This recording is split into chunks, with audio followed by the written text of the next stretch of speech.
Hi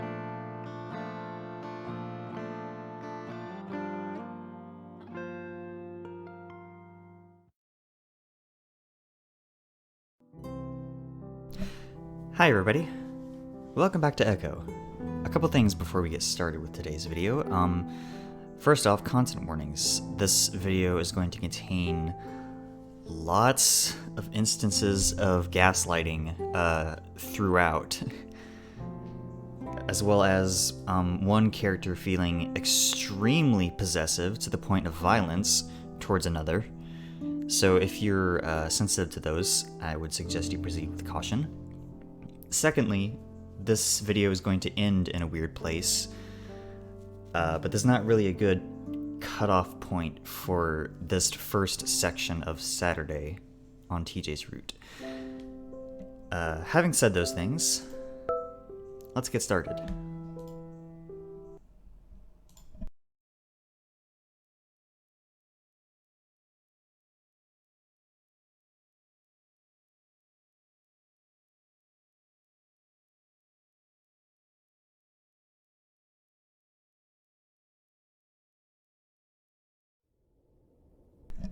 We arrived at the lake at about 10 in the morning.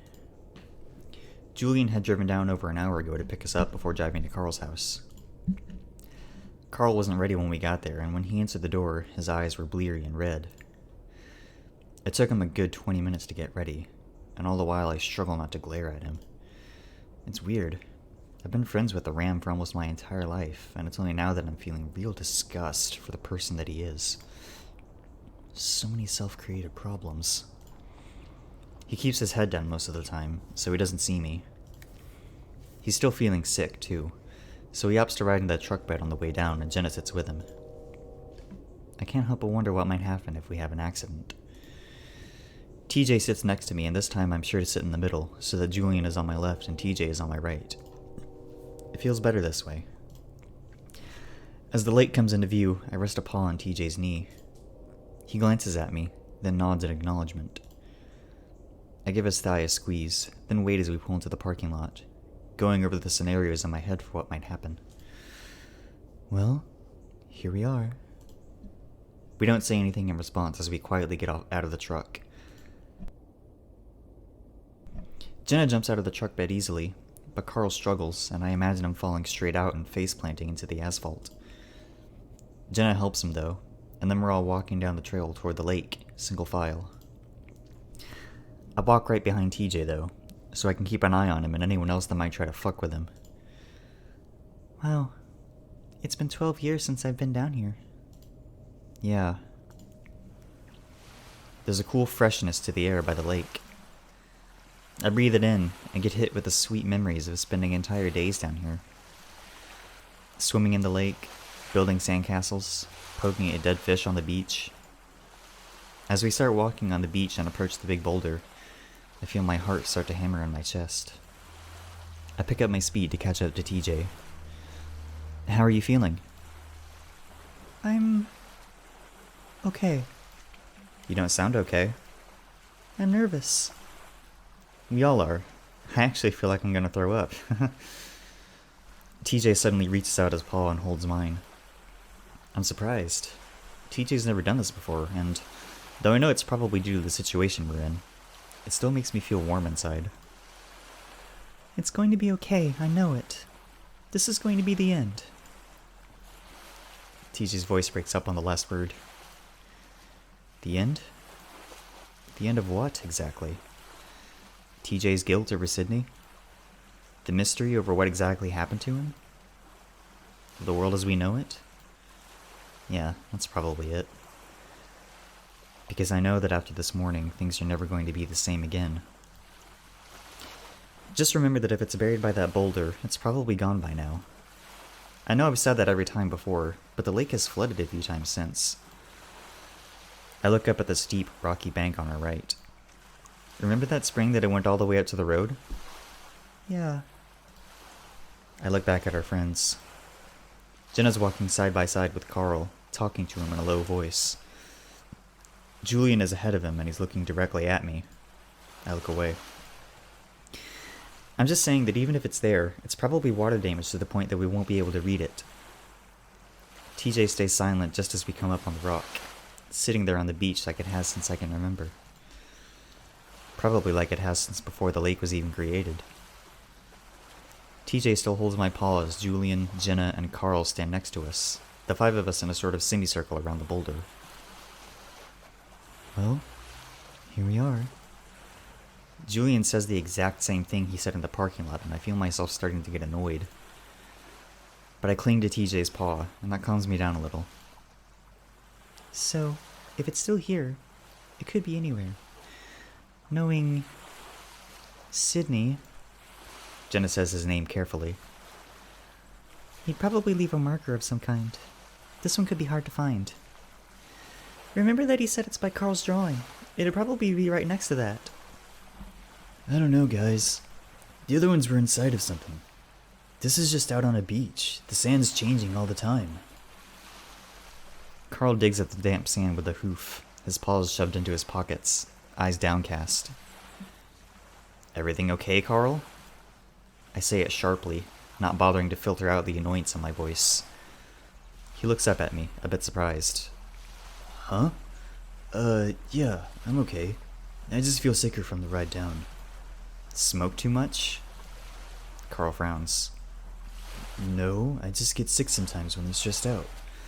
The weed makes me feel less sick, actually. I stop myself from asking what it is he's so stressed out about. Are you okay, Chase? I'm good. I shouldn't be drawing attention to myself right now. Meanwhile, Julian is walking around the boulder, looking for the drawing. TJ lets go of my paw finally and starts to walk around the boulder from the other side. Almost immediately, he points excitedly. Oh, Carl, your drawing! Carl sidles up to him before chuckling quietly. Oh yeah. For some reason I thought it'd be gone by now. Why would it be? You chipped it into the rock. Didn't you spend like a month doing that? Carl looks down at his paws. Yeah. Fucked my paws up doing it too. I move around to stand next to them and see the rough outline of a muscular wolf with a long cape. Superwolf. Carl had been obsessed with that superhero since the new movie was coming out that summer. I don't think he liked it very much because right after he saw it, he stopped working on the etching. It's actually pretty good, especially when you consider that Carl was like 9 when he did it. I push those memories out of my head, wiping out the smiling childhood face of Carl from my mind. Then I steel myself, preparing for what I'm going to say and for what's about to happen. Hey, look at the sand underneath it. Everyone looks down in unison at where I'm pointing my finger. I let it sink in for a moment before I say it. The dirt. It looks like someone dug it up recently. No one says anything. Or maybe the sand's just wetted there, I don't know. TJ kneels down next to the boulder, reaching out a paw to steady himself against it as Julian kneels down across from him. He reaches out with the other paw, poking at the loose-looking dirt, slightly darker than the sand around it. Still, no one says anything, and I decide not to push it further, knowing that I've already planted a seed of doubt in TJ's mind. We should have grabbed a garden shovel from your house, Carl. Yeah. I pick up the flat rock I used last night. Here. I hand it to Julian. He looks at it for a second before digging the sharp end into the dirt. It sinks in deep and easily before the stag turns out the sand. Less than a minute later, TJ gasps and reaches into the shallow hole, pulling out the lunchbox. Now that there's daylight, I can see the chipped green paint on the dragon. TJ holds it for a moment, staring down at it. Julian looks around at us.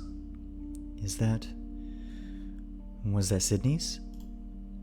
I can't remember, but TJ nods and with shaky hands unlatches the metal clasps. Carl stands further back than the rest of us, motionless. Jenna once again has a paw up to her mouth, not saying anything. TJ opens the lid. The hinges squeak a little as the tin lid flops open, revealing my note. Paws still shaking, TJ reaches in. At this point, there's little hesitation in TJ's movements. He's eager to find out what it says, eager to get this done. TJ unfolds the note, then reads it. He doesn't read it aloud, instead letting his eyes go back and forth over the page while the rest of us wait. I know at this point that he's finished reading it, but he still doesn't say anything, eyes glued to the page. TJ? TJ doesn't say anything, continuing to stare. TJ? What does it say? TJ sits there for a few more seconds before he wordlessly holds out the note to no one in particular. His face is blank for the most part, but I can see the shock in his eyes. Julian takes it from him and starts reading. You've reached the end, but I don't have the answer, so I'll ask again. TJ, what happened to Sydney? The silence that follows is one of the heaviest that I've ever experienced. Carl's still frozen, but now he's looking up at Julian. Jen has moved her paw from her mouth at this point, but she's clutching her necklace, her eyes on TJ. Julian is staring at the links, waiting, probably unsure of what any of this means. TJ, meanwhile, stares at the hole that we dug up, his paws laying limp in his lap, ears drooping. I start walking over to him. What does it mean? Do you guys know? I rest a paw on TJ's shoulder, touching it softly. He doesn't move. So I crouch down next to him, slowly wrapping an arm around his shoulders, drawing him in. I can feel him trembling. Guys? I look over at Julian with a sad look on my face. We have a friend who has a grudge about this whole thing. I think he might have been the one leaving the notes. TJ shakes his head against me but doesn't say anything. Julian stares. But why? I shrug, beginning to stroke the top of TJ's head. Julian looks from me to TJ. I don't know. Maybe he thought that this was his last chance to hurt TJ somehow. I really don't know. Jenna and Carl have walked up to stand next to us, and both seem to be at a loss for words. The paper is different, though. TJ's voice is distant and faint, muffled against my chest. There are ways to make paper look old. Maybe he just didn't have time with this one. Julian shakes his head. Listen, I know I've only been a part of this for a day, but this is crazy, and those are a lot of assumptions. Do you really know what happened? If you knew this friend of ours like we do, you'd understand how obvious this is. But then Jenna shakes her head as well. No, Flynn wouldn't do this. He's a jerk, but he wouldn't do this. You know that Flynn's been sending TJ threatening texts all week, and that he's been out to fuck with TJ since we got here. Jenna shakes her head again, but doesn't say anything. He wouldn't. I snap my gaze at Carl, glaring. Dude, even at his worst, he'd never do something like this. It's too fucked up. All of that work just to fuck with us, and it has to do with Sydney? No. And who found the first note? Who's been Flynn's best friend since we all left? Whoa, Chase! Carl's eyes go wide. TJ finally lifts his head, looking up at Carl. You're the one that gave it to us. Set us off on this whole bullshit scavenger hunt. Carl takes a step back, mouth hanging open, looking at me like I'm some sort of alien or something. This entire thing was fucking crazy from the start. Our dead friend who left notes behind a decade ago, and somehow it's all here? In the old school? In that house? Fuck that! Chase, stop it. Jenna's voice is soft and distant, lacking any sort of authority. I stand up suddenly, staring the ram down. How? No. Carl takes another step back and I can see his chest heaving. He can't even get his words out. It's like he's just run a marathon and can't catch his breath. Huh? I don't.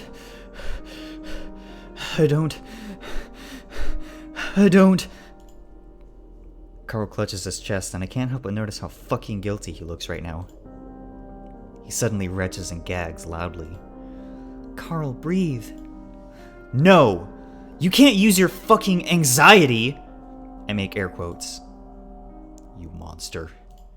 As a shield right now. Did Flynn put you up to this? Carl retches again and doubles over, spitting on the ground. Carl?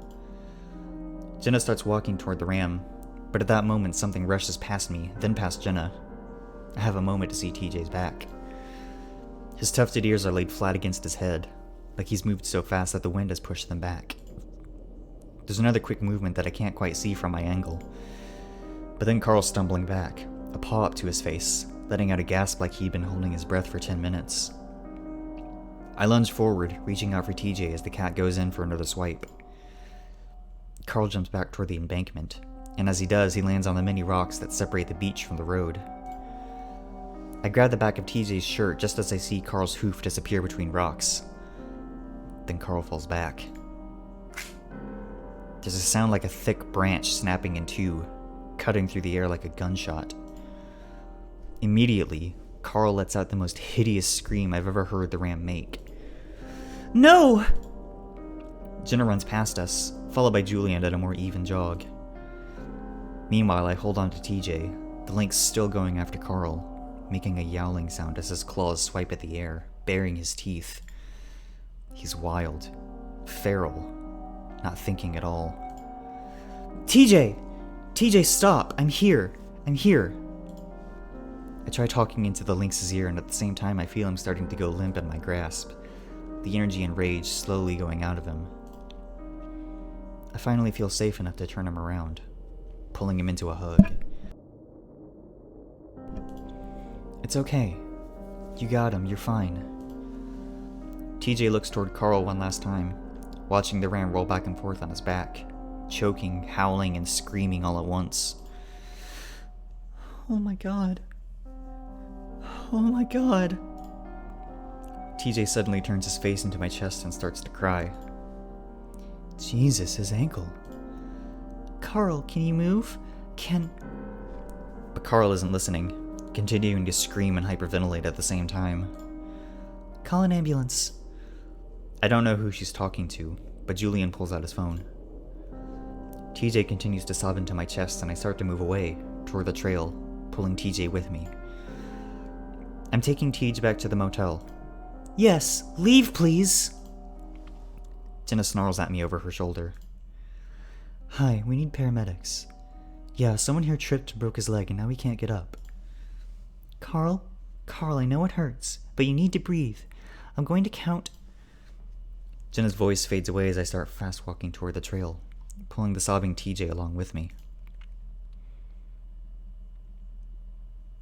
TJ finally pulls away from me when we reach the parking lot and starts walking ahead, hugging himself. I follow behind him at a close distance, listening to him sob for a while. It isn't until we reach the road that he's finally calmed down enough to stop sobbing. I walk quietly behind him for a little bit longer before finally catching up, walking next to him. He doesn't say anything and goes on hugging himself, hiccuping softly every once in a while. I wonder if I should say anything, ask him about what happened, or even change the subject completely. Eventually, though, he's the one to speak first. I didn't mean to... He cuts off as he goes into a coughing fit. I rub him on the back gently. It's okay. You don't have to explain yourself after what he did. Do you think... TJ takes a deep breath, finally steadying his words. Do you think he really did that? I let the silence drag out a moment before finally replying. Who else could it have been? I completely understand why you went along with all of those notes, but in the end, this was the only realistic conclusion we were going to get to. Yeah, I just didn't think they'd do something like this. Especially Carl. TJ says Carl's name softly. I still don't know if he did it. But then I remembered what he said when we played Spin the Bottle. I felt like it had to be him. I was just so angry. I've never been so angry in my life. It was scary. I mean, maybe Flynn didn't tell him everything about what was going on. I guess he could have been tricked into thinking Flynn somehow had good intentions in all of this. I don't know. his leg. TJ covers his face like he's about to start crying again. I quickly put my arm around him and hold him close. Hey, this isn't your fault. Honestly, he deserved that scratch you gave him. He fell on his own. TJ shakes his head. I can't even remember what happened. I just started running at him like I wasn't in control. It was like it was all automatic or something. Him too? TJ. I stop the lynx and turn him toward me, even though he keeps covering up his face. This is not your fault. What Flynn and Carl did to you is absolutely disgusting, and honestly, I'm amazed that you were able to hold yourself back as much as you did. But the sounds he was making, it sounded so awful. TJ's face screws up under his paws. I hug him again. No, he only had a taste of the pain you're feeling on the inside. Now stop thinking about him. It's over. This whole thing is over. TJ starts crying softly again, and I hold him closer, letting him get it out of his system. Over his shoulder, I can see the ambulance lights flashing, though they don't have the siren on. I'm thankful for that, at least. My phone buzzes on my pocket a few times, but I ignore it, waiting until the lynx's soft sobs taper out.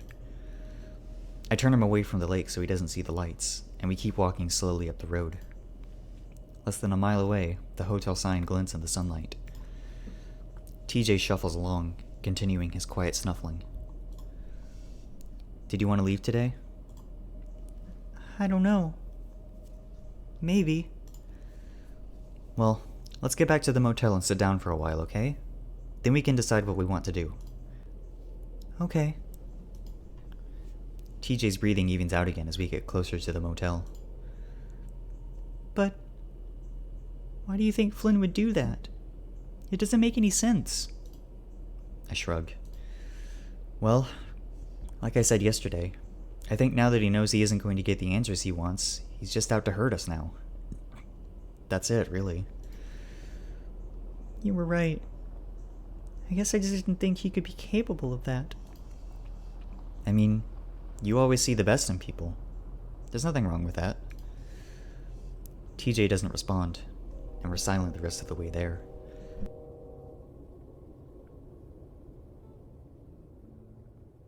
The first thing TJ does when we get inside is lay on the bed and stare at the ceiling. I check my texts and see that they're all from Jenna. They say Carl just broke his ankle and that he's going to be fine. Julian is driving me to the hospital so we can sit with Carl and bring him back when they're done. By the way, when they asked Carl what happened, he said he just slipped on a rock and fell. He said that's where the scratch came from, too. I assume he doesn't want us to tell anyone about what happened. You should think about checking out early. I'm probably going to a friend's house in Peyton after this. I stare at the last text, wondering what exactly it means. She's going to a friend's house, and that's just it? It almost sounds like she's just done with us. I guess one good thing came out of this then. Carl's going to be fine. He told the paramedics that he slipped on a rock, so I don't think he's going to be, pressing charges or anything. TJ covers his face, and I hope he isn't about to cry again. But when he starts talking, his voice is steady and even. I'm going to have to see him before we leave.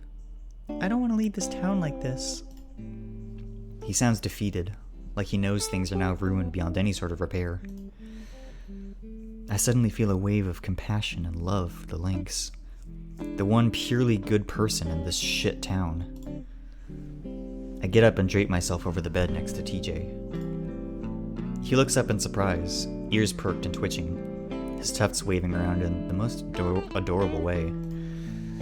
Listen, I know we can't just forget what happened back there, and I know we can't just fix everything, but... I pause and wait until TJ looks up at me. I want to spend the rest of this weekend together and just have fun. There's not really much else we can do. TJ looks back up at the ceiling. But what about your project? I laugh. Dude, that doesn't matter anymore. I'll just retake the class over the summer or something. That doesn't sound good. I don't want to cause you to fail. You're not. I'm making this decision.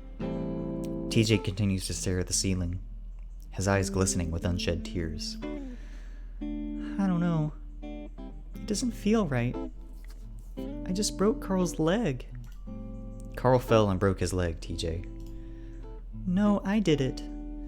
Things are so messed up now. His voice starts to go up high again, and I quickly put a paw on his shoulder. Shh, we can't think about that anymore. It's over. I rub his shoulder comfortingly. You know what? Let's go to Peyton. Get out of this crappy town and do something, okay?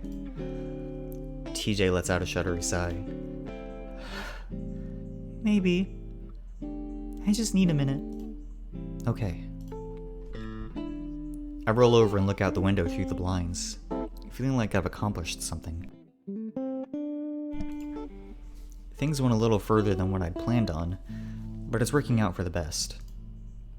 My main issue now is figuring out what the hell Flynn and Carl were planning with all that bullshit, and what all they know.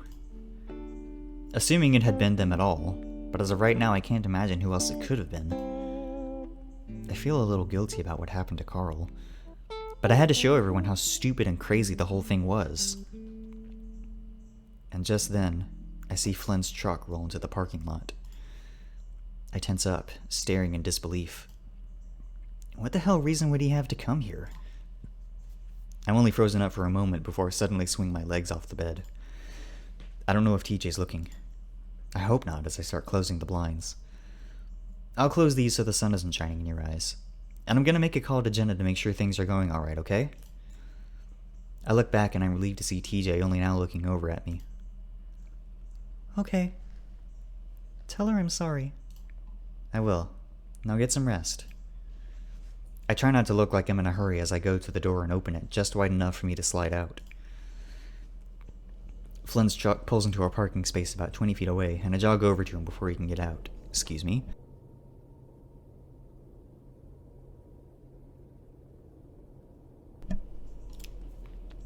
Hey, I say, just as he opens his door.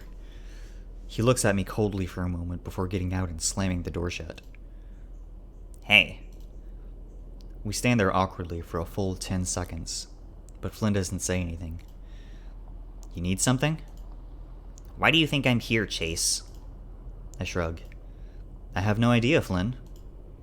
Flynn stares at me for a few more seconds as he chews at a toothpick in his mouth. You were down by the lake. That's a really weird thing to assume, Flynn. Flynn scoffs. Don't play with me. I see ambulance lights over by the lake, and 10 minutes later I get a text from Carl telling me he hurt his leg. Really, Flynn? People go down by the lake all the time. It could have been anyone. No one goes down by the lake. I know you've been sneaking around town doing shady shit with Tej and Jen. I keep on a straight face, refusing to crack under Flynn's pressure. The only reason why I didn't ask you what the fuck you were doing is because I know you all hate me right now. But if you really went down there together, that's fucked. Why is that fucked, Flynn? Because you decided it's off limits for everyone else because it makes you feel bad? Fuck off. Flynn's eyes widen for a moment. Do not fuck with me on this, Chase. You know that's the last thing I ever want to hear from you. It's strange how I feel right now. Normally I'd be trying to calm the lizard, try to talk him through his temper and past trauma, but now I don't care. Just like with Carl, I don't care how far this goes. This is his fault in the end. I can't believe you, Flynn. You started this whole thing and now you try to act like the victim. It's fucking disgusting. Flynn gives me a baffled look. What are you talking about? You mean what I said by the river? Actually, yeah, that was probably the start of it. How does that lead to you assholes fucking around by the lake? You know exactly how. I watch Flynn carefully, trying to see if I can sense anything in his demeanor and his expressions. I've never really known him to lie, but if he's lying right now, then he's fucking amazing at it because all I can sense is bewilderment. He must have a lot of experience with lying. Chase, what the fuck is up with you right now? What do you mean? You're acting like an ass. Oh, so now you know how we all feel when you talk to us. Flynn stares at me, studying me. Then he looks up. Who's here? No one. The fuck? Where's TJ and Jenna? Not here. Flynn glances down at me. Well, I gotta take a piss, so can I come in? No. We stare each other down for a long, long time. Finally, Flynn pushes past me. Well, I'm gonna give the door a knock to see if anyone's there. Maybe you missed them. I whirl around and follow him angrily. He doesn't want to talk to you. Flynn turns on me. Oh, so TJ's here then? Why didn't you tell me that? Why do you think? Flynn, you need to leave right now. Flynn glares down at me. I knew you guys are up to something having to do with Sydney. If that's the case, then I have every right to know. Flynn starts walking again. And he has every right to talk to me himself. I dart around Flynn and stand in front of the lizard, glaring up at him, bracing myself once again. Get out of my way, Chase. Leave him alone. Flynn pauses. All I want to do is talk. That's it. I let out a mirthless laugh. Ha! After what you did at the river? Hell no. Flynn tries to push around me again. I grab his arm. He swings, tries to yank it back, and I shove him back toward his truck. Leave! I'd be yelling right now, but I don't want TJ to hear us through the thin motel walls. Don't fucking touch me and get out of my fucking way! He tries again, and this time I grab his arm and yank him away, swinging him like Leo did at the river. He might be tall, but I'm kind of amazed at how easily I can manipulate Flynn's body, like a mannequin. Either that, or I just don't know my own strength. Flynn rolls with a curse and immediately pops back up, taking an awkward swing at my head. Fucking little prick! I duck his punch and tackle him around the waist, knocking us both to the asphalt as Flynn grunts loudly. Ugh! I scramble on top of the lizard and sit on his chest, pinning his arms under my knees.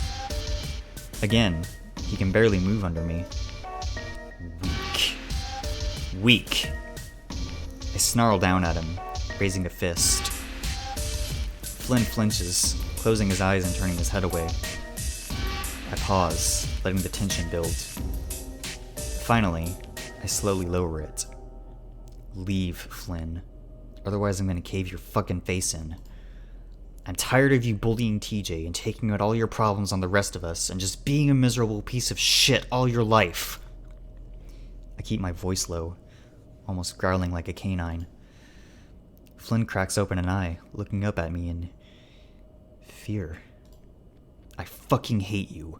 I always have, and you deserve to have every single one of your fucking teeth knocked out for the way you've always treated us.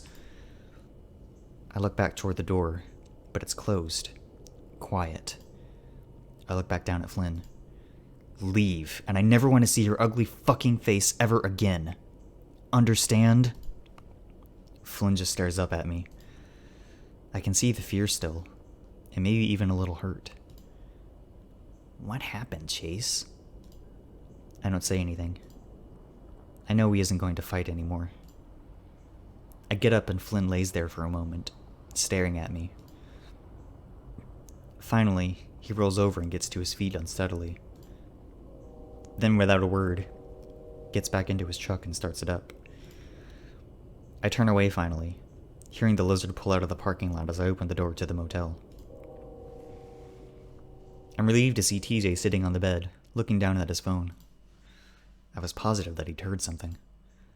He looks up when he hears the door open. Hey. Hey, Tej. What did she say? Carl's good. The doctors are checking him out. She said you're fine and that she understands why you did it, but I guess she's a little stressed out too because she's going to a friend's house in Peyton. Oh. TJ's ears lower. I think she just wants to give you space. Maybe.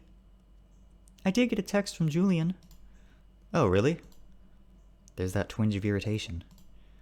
Yeah, said he was going to stop by after he drops off Carl. I was thinking we could wait until then before we leave. To talk to Julian, at least. I don't think Carl wants to see me. Okay. I try not to let the anger creep into my voice as I sit down on the bed next to the Lynx. And Chase? Yeah? TJ smiles at me through his puffy eyes and matted cheek fur. Thank you for being there for me. It means a lot.